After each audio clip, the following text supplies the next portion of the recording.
ബ്രിട്ടനിൽ നാടുകടത്തുന്ന വിദേശ ക്രിമിനലുകൾക്ക് 2000 പൗണ്ട് മൂല്യമുള്ള കാർഡുകൾ നൽകുന്ന വിചിത്ര കാഴ്ചയാണ് കാണുന്നതെന്ന റിപ്പോർട്ടുകൾ പുറത്തുവരുന്നു. കൊലപാതകികളും കള്ളന്മാരും ലൈംഗിക കുറ്റവാളികളും അടങ്ങിയ കൊടും കുറ്റവാളികളുടെ ഒരു സംഘത്തെ അവരുടെ ശിക്ഷാ കാലാവധിക്ക് ശേഷം റൊമാനിയയിലേക്ക് തിരികെ അയക്കുന്നതിനിടയിലാണ് ഈ കാർഡുകൾ നൽകിയത്. കുറ്റവാളികൾ ഓടി രക്ഷപ്പെടാതിരിക്കാൻ ഓരോ കുറ്റവാളിയെയും 6ഓളം ഉദ്യോഗസ്ഥർ വിമാനത്തിനകം വരെ അകമ്പടി സേവിച്ചാണ് കൊണ്ടുപോയത്. 47 കുറ്റവാളികളെയാണ് ഈ വിമാനത്തിൽ നാടുകടത്തിയത്. 6ഓളം സ്ത്രീകളും സംഘത്തിലുണ്ടായിരുന്നു. ഇതിനായി 100ഓളം ജീവനക്കാർ ആവശ്യമായി വന്നു. ആയിരക്കണക്കിന് പൗണ്ടാണ് അതുവഴി സർക്കാർ ഖജനാവിന് അധിക ചെലവുണ്ടാകുന്നത്. നിയമപരമായി UK-യിലെത്തി റൈറ്റ് ടു റിമെയിൻ നേടിയവരാണ് ഇവർ.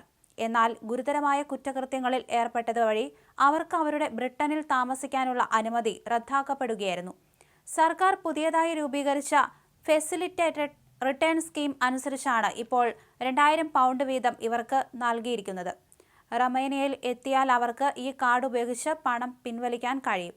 അതേസമയം ബ്രിട്ടനിലുള്ള എല്ലാ വിദേശ ക്രിമിനലുകളെയും നാടുകടത്താൻ ഇന്നത്തെ നിരക്കിൽ പോയാൽ ചുരുങ്ങിയത് പതിറ്റാണ്ടുകൾ എടുക്കും എന്ന പുതിയ പഠന റിപ്പോർട്ടും പുറത്തു വന്നിട്ടുണ്ട്.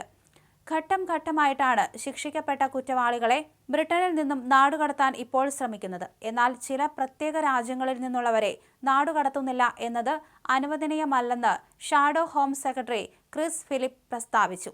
ഏറ്റവും പുതിയ കണക്കനുസരിച്ച് 145 എരിത്രിയൻ പൗരന്മാരാണ് ബ്രിട്ടനിലെ വിവിധ ജയിലുകളിൽ കഴിയുന്നത്.